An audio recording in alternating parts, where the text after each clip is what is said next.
তো hello everyone, কি অবস্থা সবার? আপনারা তো সবাই জানেন যে আমার খালাতো ভাইয়ের বার্থডে। তো সকাল সকাল উঠে সেখানেই যাইতেছি। তো আমি ভাবছিলাম তাড়াতাড়ি ব্লগটা দিব, কিন্তু অসুস্থতার কারণে এডিট করতে আর কি ভালো লাগলো না। তো রাতে অনেক বৃষ্টি হয়েছে, তার জন্য হয়তো রাস্তায় পানি। তো আন্টি বলছিল অনেক তাড়াতাড়ি যাওয়ার জন্য, তা আমি মানে যাইতে পারি না, একটু দেরি হয়ে গেছে। তো তার জন্য তাড়াতাড়ি করে যেতেছি। তো যাইয়া দেখি ওইখানে এলো ওরা কি করতেছে। তো আমি আস্তে আস্তে দেখি যে সবাই রান্না বান্না শুরু করে দিছে। তো এখানে হচ্ছে আইটেম রাখছিল খাসির মাংস, তো একটা খাসি জব করছিল, আর গরু মাংস, মানে এগুলা ইত্যাদি ইত্যাদি। তো এখানে হচ্ছে রান্না করতেছে। তো আমি ভাবলাম যে স্টেজটা সাজাই। তো সেইখানে এখন যাব স্টেজ সাজানোর জন্য। তো ওনারা রান্না করুক, আমি এখানে আর কি করব বলেন। তো এরই মুহূর্তে আম্মু কেক নিয়ে চলে আসছে, আর আমি আর আম্মু আমার খালাতো ভাইকে কি গিফট দিলাম তো ওইটাই আনছে। তো এই যে দেখেন কেক। তো আমার খালাতো ভাইয়ের নাম হচ্ছে নিলয়, তো ওই নামটাই দিছে। তো সুন্দর হয়েছে না কেকটা? ভালো লাগলে কমেন্টে জানাবেন।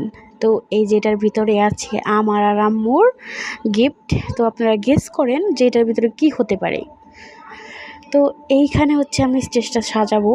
তো এই যে আমি কাজে লাগিয়ে পড়লাম। তো সবাইকে বেলুন ফোলাইতে দিছি, আর আমি এই সাইড দিয়ে মাতবুরি করতেছি। আমি কিন্তু একটা বেলুনও ফোলাই নাই, কারণ আমি বেলুন ফোলাইলে আমার মুখ জ্বলে, তো আমি বেলুন ফোলাই নাই।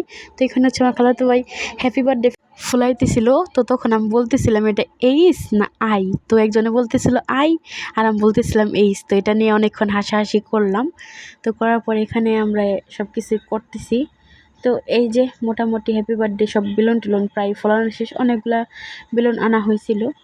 তো হাই তো এই যে শুরু করে দিয়েছি স্টেজ সাজানোর তো এখান থেকে একটু একটু করে সাজাইতেছি। তো এই যে ফাইনাল রেজাল্টটা দেখেন।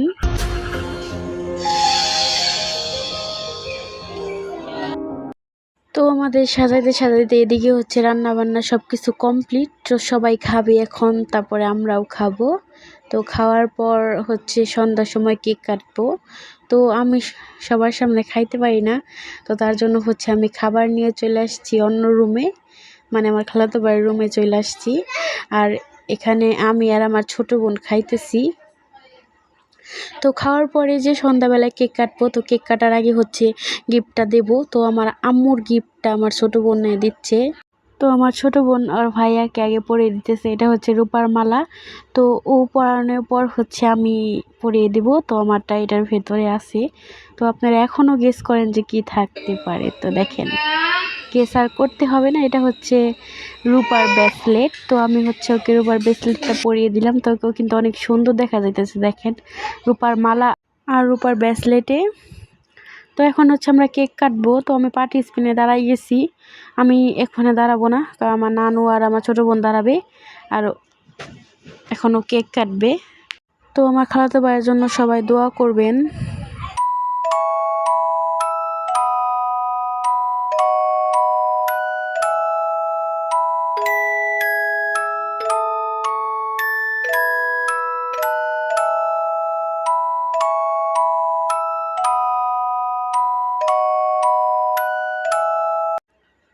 তো এখানে কেকটা কাটার পর হচ্ছে আমার নানু খাওয়াই দিচ্ছিল, আর নানুকেও খাওয়াই দিচ্ছিল। তো সবাইকে কেক খাওয়ানোর পর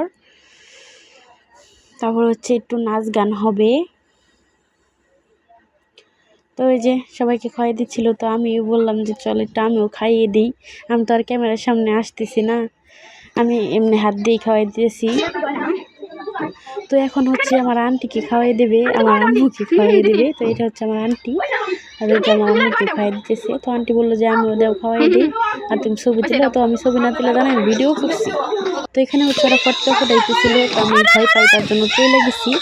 তো আমি এই জায়গায় থেকে চলে গেছিলাম ভয় পাই। তো এখানে একটু নাচ গান চলতেছে হালকা পাতলা। তো আমি হচ্ছে ওরা বলতেছিলাম তোমার ওইখানে একটা গিফট করছে, তো এখানে আমার একটা জিনিস পছন্দ হয়েছে, তুমি তাড়াতাড়ি ওইটা খুলো। তো এই যে এই জিনিসটা পছন্দ হয়েছে, আমি জানি যে এটার ভিতরে চকলেট আছে, আর আমি এখন চলে যাব। আমি চলে গেলে তো আর চকলেটটা খাইতে পারবো না। তো ওরে বললাম যে তাড়াতাড়ি ছিঁড়ে আমার জন্য আমার চকলেট দাও, আমি নিয়ে যাব। তো হচ্ছে সাথে সাথেই ছিঁড়তেছিল। তো ছিঁড়ে এখান থেকে আমার চকলেট দিয়ে দিবে, আর আমি এখন চলে যাব। আমি থাকতে পারবো না, কারণ আমি প্রচুর অসুস্থ। তো ওরাই ফুর্তি করুক।